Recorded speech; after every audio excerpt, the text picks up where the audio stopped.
On your happy face, Chris Paul at the podium. Without a miss, making the most shots without a miss, 14 in a playoff game. When you hear that number, is this just, it was needed tonight for you to do that, or how do you even take that in? Yeah, we needed it.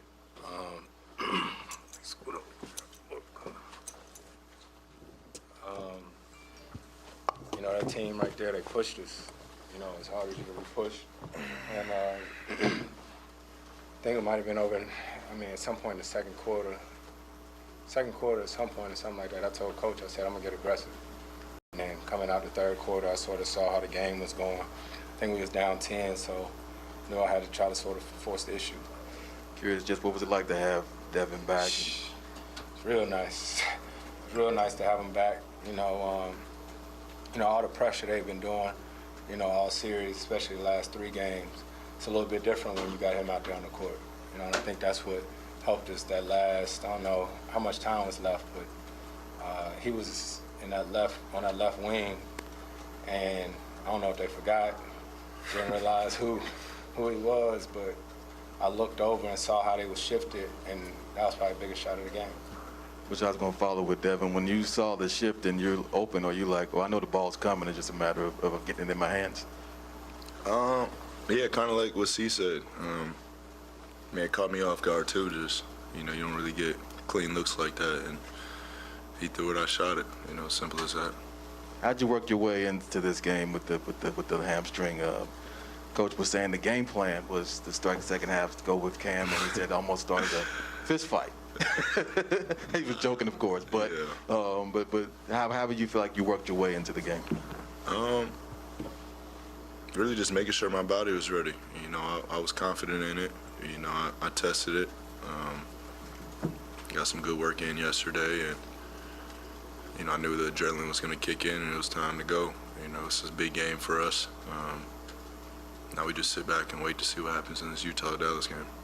Look what you got on under the jacket. You see it, man. I know where it is. Yeah, man. Yeah.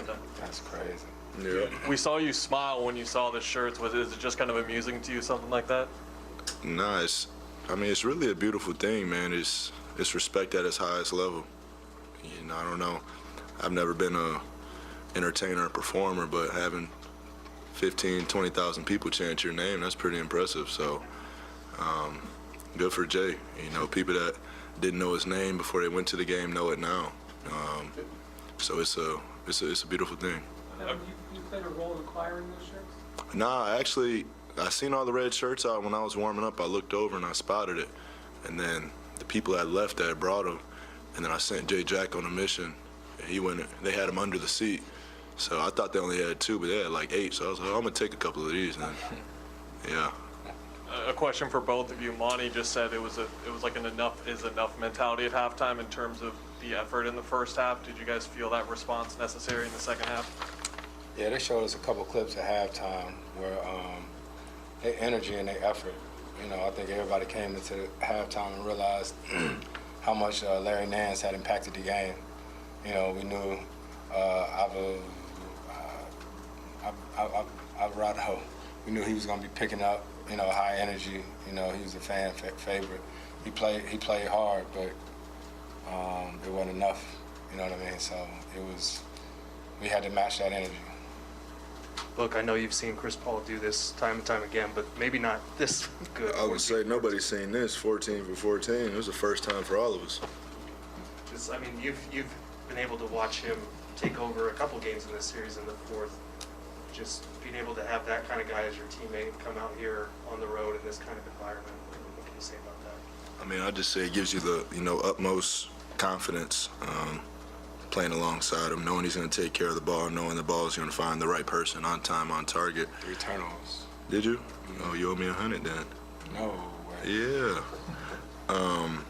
So that's a lot of confidence, you know, especially down the stretch, you know, when it's a close game. And, you know, it's been a product of that the whole season where it's a close game with 5 minutes to go, or tonight it was like 2:30. I remember looking up there, it was a tie ball game. You know, we're nowhere in a good position. You know, I feel that our talent, you know, and our execution and our team, you know, has been experienced enough in those situations where, you know, we're comfortable with it. And, You know, if we miss a shot, we miss a good look, we don't worry about it. We go to the other end and know it's a must-stop mentality. Speaking of that, I know Mikal is your guys' deep boy, but for him to have that steal on CJ and play the type of defense that he did.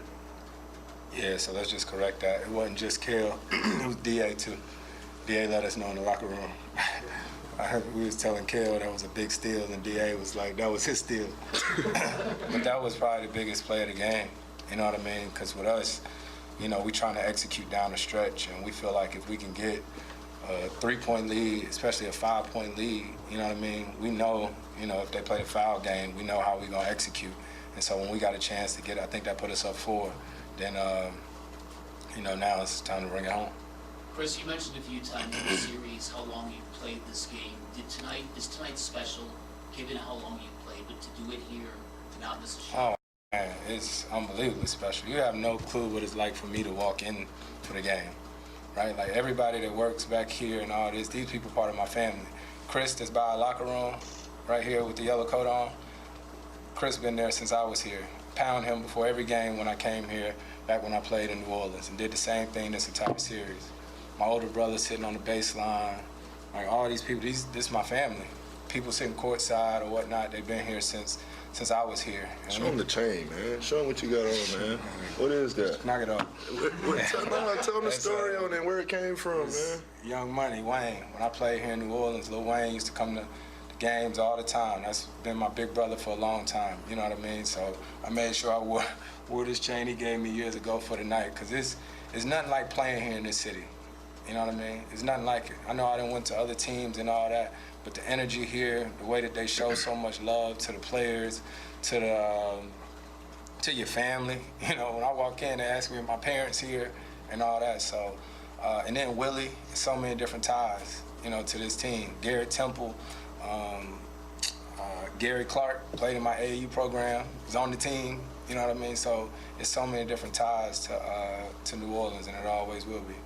Was your family able to come up from Mississippi? Yeah, a couple of them made it. A few Daddy, of them made granddaddy, all that. it. Yep, not as many as the regular season, but they were in here for sure. Book used to drive up here when he was a peewee.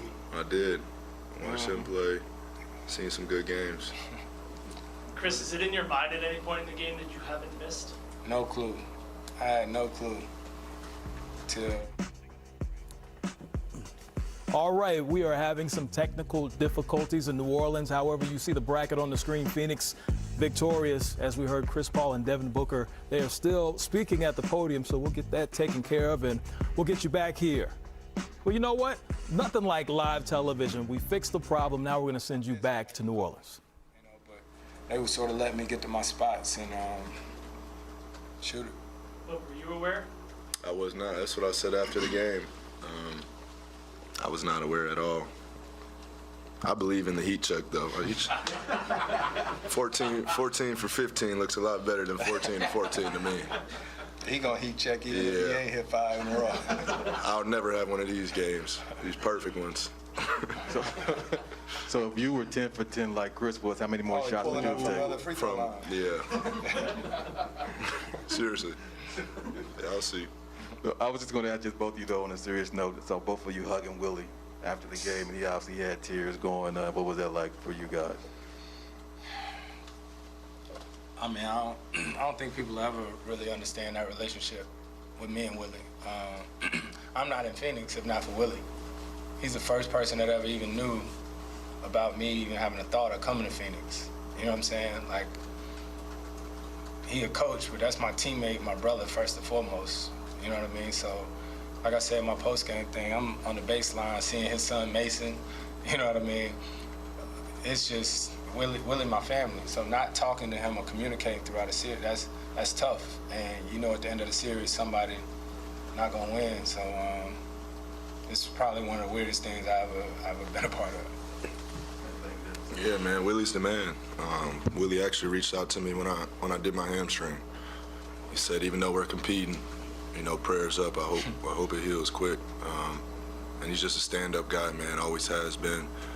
You know, our relationship doesn't run as long as theirs has, but you know, last year we got to know each other, you know, very, very well. And, you know, I spent a lot of time on the court and just picking his brain, understanding his IQ for the game, and trying to learn from it.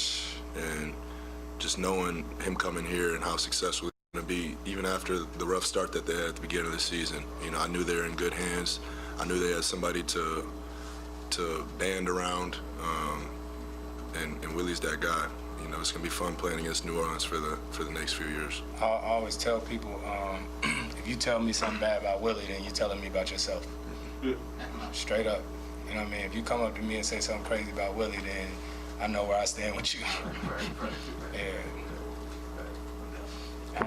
All right, y'all. Appreciate it.